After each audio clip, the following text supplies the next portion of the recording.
Hello everyone, আশা করি সকলেই ভালো আছো। আমিও ভালো আছি। তোমাদের সামনে চলে এসেছি আবার একটা নতুন ভিডিও নিয়ে। অনেক অনেক ভালোবাসা জানি ভিডিওটা স্টার্টিং করছি। মোবাইলটা ঘাঁটছিলাম, কিছুক্ষণ আগেই একটা জিনিস লক্ষ্য করলাম আর চোখে পড়লো। এই ভিডিওটা কথা ছিল না করার, কিন্তু যে জিনিসটা দেখলাম ভিডিওতে সত্যি খুবই খারাপ, সত্যি খুবই খারাপ ব্যাপার। একটা নোংরামি, এটাকে বলে নোংরামি ছাড়া আর কিচ্ছু বলে না। কিছুক্ষণ আগে একজনের ভিডিও দেখলাম, মৃন্ময়, তার ভিডিওতে তার চ্যানেলে দিয়েছে বলতে গেলে গার্লফ্রেন্ড, ওর গার্লফ্রেন্ডকে ও মাছের যে জাল মাছ ধরে না, ইচ্ছে করে কিভাবে থাকলে ফেললো। সব সময় ওর কিভাবে শরীরে টাচ করব, কিভাবে কি করব, কিভাবে একটু মজা নেব, এই ও এতেই থাকে। একটা তোমাদের কি বলো তো, আজকে এই কথাগুলো বলতে বাধ্য হচ্ছি। ওদের যে ব্লগগুলো দেখে না, আজকে ওদের ব্লগের কমেন্ট বক্সে, মৃন্ময়ের কমেন্ট বক্সেও দেখলাম কিছু কথা। সব সময় কেন তুমি এসাকের বোনের সাথে চিপকে থাকো? সব সময় কেন চিপকে থাকো, এটা বলছে। এবার বুঝতেই পেরেছো কেন চিপকে থাকে, কিসের কথা বলছে। আমি কমেন্ট কারো বলতে চাই না, তোমরা চাইলে অবশ্যই দেখতে পারো কমেন্ট বক্সে। আরেকজন লিখেছে, ভালোই মজা নিচ্ছ। একদম তাই, একদম তাই, আমিও চোখে দেখেছি, সেটা আমিও তোমাদের সাথে সেই জন্য শেয়ার করছি। ভিডিওটা বসেছি করতে এই কারণে, আমারও খারাপ লাগছে। একটা নোংরামি ছাড়া আর কিচ্ছু না। একটা মেয়ে কিভাবে সব সময় 3-4টা ছেলের সাথে ঘুরে বেড়ায়, কিভাবে তার শরীর টাচ করতে পারে, টাচ করতে পারে, তাই না? কেন তুই একটা মেয়ে, তোর কোনো স্ট্রং নেই যে সে তোর শরীরে হাত দেবে? কিভাবে ও দেখলাম, সব কিছুই দেখলাম। বাইকে করে আসলো, তারপরে যেটা মেন টপিক সেটাই আমি তোমাদের সাথে তুলে ধরছি। তারপর অনেক কিছুই হলো, অনেক কিছু ঘটলো দেখলাম। একটা মেয়ে হয়ে অবশ্যই এটা নোংরামি ছাড়া আর কিছু নেই। 3-4টা মেয়ে ছেলের সাথে সব সময় ঘুরে বেড়াচ্ছে। এগুলো কিভাবে তার মা সাপোর্ট করছে, ওই যে দাদা, গুণধর দাদা কিভাবে সাপোর্ট করছে, এত বড় ইউটিউবার, বাঙালি ইউটিউবার, কিভাবে দেখছে এই চোখে এগুলো, বোনের কুকীর্তি কিভাবে সাপোর্ট করছে, তাই না?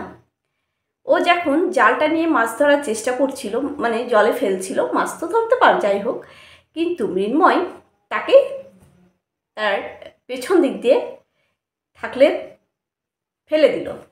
তার কারণ বুঝেছো? কিছু একটা ফায়দা লুটবে, সবসময় মজা নেওয়ার চেষ্টা। তাই কমেন্ট বক্সে লিখেছে যে খুব মজা নিচ্ছ তো তুমি। আরেকজন লিখেছে খুব চিপকে আছো। সেটা তারপর কি লিখেছে সেটা কিন্তু আমি আর বলবো না, অনেক কিছুই লিখেছে। কমেন্ট বক্সে দেখে নিবে, এর কমেন্ট বক্স ওর কমেন্ট বক্স ভরে গেছে। যেটা মানুষ দেখতে পাবে না নোংরাটাকে নোংরামিই বলবে, ভালো বলবে না। থাকলে ফেললই তো। তারপর যে ওঠানোর চেষ্টা, সেখান থেকে কি করলো, মৃন্ময়কে একদম জলের মধ্যে ফেলে দিল। সেদিক থেকে ক্যামেরার ওপার থেকে যে এটা কি হলো, এটা কি হলো, এটা কি দেখলাম, তাই না? ওরাও কিন্তু মজা নিচ্ছে এই ছেলে মেয়ের কাণ্ড কারখানা দেখে, এই নোংরামি দেখে। কিন্তু যে ছেলেগুলো আছে, যে দাদা ভাইগুলো আছে, সেইগুলো কিন্তু তারাও কিন্তু মজা নিচ্ছে। ওরাও বলছে যে এগুলো কি দেখলাম, কি হচ্ছে। সব সময় ফায়দা লুটার ধান্দায় থাকে, সব সময় চিপকে থাকে। অবশ্যই দেখতে তোমরাও তো বুঝতে পারো, দুজনকে দেখে মনে হয় না যে এদের সাথে কোনো সম্পর্ক আছে? এদের কথাবার্তা, এদের চাওয়া দেখে, একটা স্বাভাবিক কথাবার্তা চাওয়া দেখে দেখবে কিছুই মনে হয় না। এদের মধ্যে কিছু একটা সম্পর্ক গড়ে উঠেছে দুজনের মধ্যে। কেন সব সময় টাচ করবে? যাই হোক, যেভাবে ফেললো জলের মধ্যে, এর মধ্যে পুকুরের মধ্যে, কিভাবে একটা মেয়ে ফেলতে পারে? আবার পেনটা ধরে টানাটানি করছে। ছি ছি ছি, লজ্জা করে না একটা ছেলের সাথে এইভাবে নোংরামি করতে? আবার এত বড় ব্লগারের বোন কিভাবে করতে পারে? ছি, এত নোংরা ফ্যামিলির তাই জন্য এই নোংরা নোংরা কাজগুলো করতে পারে। যেটা দেখবো না সেটা নিয়ে ভিডিও করব, যেটা খারাপ দেখতে পাবো অবশ্যই সেগুলো নিয়ে বলবো ভিডিওতে। নোংরামি ছাড়া আর কিছু না, যেগুলো করছো শুধুমাত্র নোংরামি। একটা ছেলের সাথে একটা মেয়ে সব সময় চিপকে থাকছে, ফ্যাবিকলের মতো চিপকে যাচ্ছে, সব সময় চিপকে যাচ্ছে। সবাই তাই জন্য কমেন্ট বক্সে কমেন্ট করছে, কেন সবসময় চিপকে আছো বলো তো। তাই আমিও বলছি, আমিও যেটা দেখলাম ভিডিওতে, ভিডিও দেখতে দেখতে চোখে পড়লো ভিডিওটা দেখি, তাই দেখে অবাক হলাম কিভাবে একটা মেয়ে এই নোংরা কাজগুলো করতে পারে, নোংরামিগুলো করতে পারে একটা ছেলেকে নিয়ে। যখন আবার ও উঠলো পুকুরটা থেকে, সেখানে কিভাবে টাচ করলো মেয়েটার গায়ে, কিভাবে প্রাইভেট বডি পার্টসে কীভাবে টাচ করতে পারে একটা মেয়ে যদি স্ট্রং থাকে। কেউ পারবে না, কেউ পারবে না। একটা মেয়ে, সবাই বুঝতে পারছো, ক্যারেক্টার ঢিলা থাকলে তবেই সবাই যেখান সেখান ধরবে, টাচ করবে, কিছু বোঝাই আসে না। ধরুক না কেন, কী আছে, ও মজা নিচ্ছে, এরাও মজা নিক। খুব খারাপ লাগছে এই নোংরামি দেখতে, না খুব খারাপ লাগছে। অবশ্যই এবার নোংরামিগুলোই তুলে ধরবো, আমরা যেটা দেখতে পাবো না বোনের নোংরামি, বোনের কুকীর্তি, সেগুলোই তুলে ধরবো। এতদিন তো ভালো ভালো ভিডিও করেছি, নিতে পারো নি। খুব খারাপ লেগেছে। ওদিকে গার্লফ্রেন্ড কী করলো, আমাকে দিয়ে দিল স্ট্রাইক, এদিকে বয়ফ্রেন্ড দিয়ে দিল আরেকজনকে স্ট্রাইক, পুরো চ্যানেলকে উড়িয়ে দিল। সেই জন্য যেটা এবার খারাপ দেখবো সেটা কিন্তু খারাপভাবেই বলবো, খারাপই বলবো। এটা নোংরামি, নোংরামি বলবো, ভালো বলবো না। একটা মেয়ে তার নিজের ড্রেসের দিকে লক্ষ্য নেই, কখন আমার কোথায় কি দেখা যাচ্ছে না দেখা যাচ্ছে, ওদিকে ক্যামেরার ওপাশ থেকে তোমাকে ইশারা করছে, তোমার এই দেখা যাচ্ছে, তুমি ঢাকাও। ছি ছি ছি ছি, লজ্জা করে না মেয়ে হয়? পুরোপুরি তোমরাও দেখে নিও মৃন্ময়ের ব্লগে, অবশ্যই তোমরা বুঝতে পারবে ওর, তোমরা কোথায় ওকে ইশারা করছে, কোথায় হাত দেখে ওকে ড্রেসটা ঠিক করতে বলছে, তোমরাও দেখতে পেয়ে যাবে। আমি বলবো না। একটা ছেলে হয়ে তাকে ইশারা করছে, তুই কতটা বাজে মেয়ে তাহলে বুঝতে পেরেছিস? নিজের শরীরকে ছেলেদের কাছে খুলে খুলে বেড়াচ্ছিস। একটা ছেলে হয়ে লক্ষ্য করে দেখছে, তারপরে বলছে ক্যামেরা হচ্ছে, তুই ঢাকা।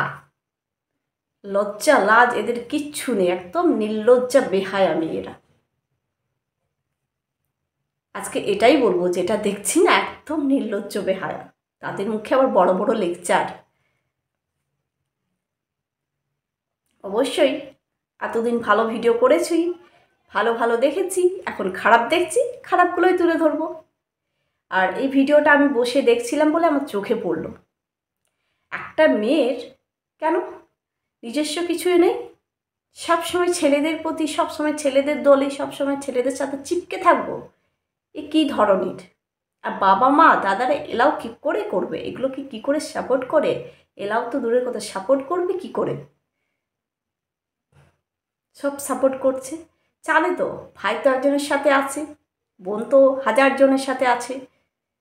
তোমরাই বলো যে ওই ছেলে মেয়ের সাথে কিছু তো সম্পর্ক আছেই, ওদের হাব ভাব, ওদের চাওয়া দেখে বুঝতে পারবে যে কিছু ওদের চলছে, দুজনের মধ্যে কিছু চলছে, তৈরি হয়েছে, এটাই দেখে বুঝতে পারছি আমিও। আর তোমরা তোমাদের মতামত অবশ্যই কমেন্ট বক্সে লিখে জানাবে। তোমাদের কি মনে হয় যে ওই ছেলেটার সাথে এই মেয়েটার কোনো সম্পর্ক গড়ে তুলছে? অবশ্যই তোমরা কমেন্ট বক্সে লিখে জানাবে। এই নোংরামিগুলো আর দেখতে ভালো লাগে না। ভালো ভালো ব্লগ করো, সব সময় ছেলেদের সাথে, সব সময় ছেলেদের এইখানে ধরছে ওখানে ধরছে। একটা মেয়ের কি করে পারে? একটা ভালো মেয়ে কোনোদিন পারবে না এরকম, যে সেই তোমার শরীরে যেখান সেখান তোমাকে টাচ করবে, কোনোদিন হতে পারে না। সেগুলোই কি তোমরা সাপোর্ট করো, তোমাদের ভালো লাগে সেগুলোই দেখাও, তাই না? আর এখনকার যুগটা এমনই, নোংরামি দেখতে চাই। ভালো ভালো মানুষ ভিডিও করলে লাইক কমেন্ট ভিউজ কিচ্ছু নেই, শুধু নোংরামি। এখনকার যুগটাই তো পাল্টে গেছে, তাই না? তাই জন্য এগুলোকেই সাপোর্ট করে। আবার কেউ কেউ যারা ভালো আছে তারা ভালোটাকে দেখতে চাই। ভালো ভালো কমেন্ট করবে, সেই নোংরামিটাকে সাপোর্ট করবে না তারা। যারা ভালো আছে অবশ্যই তারা ভালো ভালো কমেন্ট করছে যে এসব কি দেখছি, মজা নিচ্ছ, এই নিচ্ছ, পুরো কমেন্ট বক্স ভরে যাচ্ছে, তাই না? সত্যি তাই, সত্যি তাই। ভিডিওটা দেখো, তোমরাও বুঝতে পারবে। আমি দেখলাম, চোখে পড়লো বলে আমি ভিডিওটা করতে বসলাম, নাহলে আজকে কোনো ওদেরকে নিয়ে ভিডিও করার ইচ্ছেই ছিল না। করতাম, আমাদের কন্টেন্ট ছিল, করতাম, কিন্তু এইটা চোখে দেখার পর গাটা আমার জ্বালা হয়ে উঠলো। কতটা নোংরা ফ্যামিলির মেয়ে হলে এই রকম সবসময় করতে পারে, একটা মেয়ের বডিতে টাচ করতে পারে অন্য ছেলেরা, সেটাই দেখে অবাক হলাম। আর অবশ্যই সবসময় ওই ছেলেটা কেন চিপকে থাকবে? ওর সাথে তো কোনো সম্পর্ক আছে, কোনো সম্পর্ক গড়ে উঠেছে, যেটা আমাদের মধ্যে এখনও শেয়ার করিনি, কিন্তু আমরা তো বুঝতে পারি, জানতে পারি না? তোমরাও অবশ্যই তোমাদের মতামত কমেন্ট বক্সে লিখে জানাবে। আমি যেটা বললাম সেটা সঠিক না ভুল অবশ্যই জানাবে কমেন্ট বক্সে। আর ভিডিওটা ভালো লাগলে লাইক করে দিও। আর চলো এখানে ভিডিওটা এন্ড করছি। সবাই ভালো থেকো, সুস্থ থেকো। আবার দেখা হচ্ছে তোমাদের সাথে অন্য কোনো ভিডিওয়। সবাইকে good night and sweet dreams. Tata.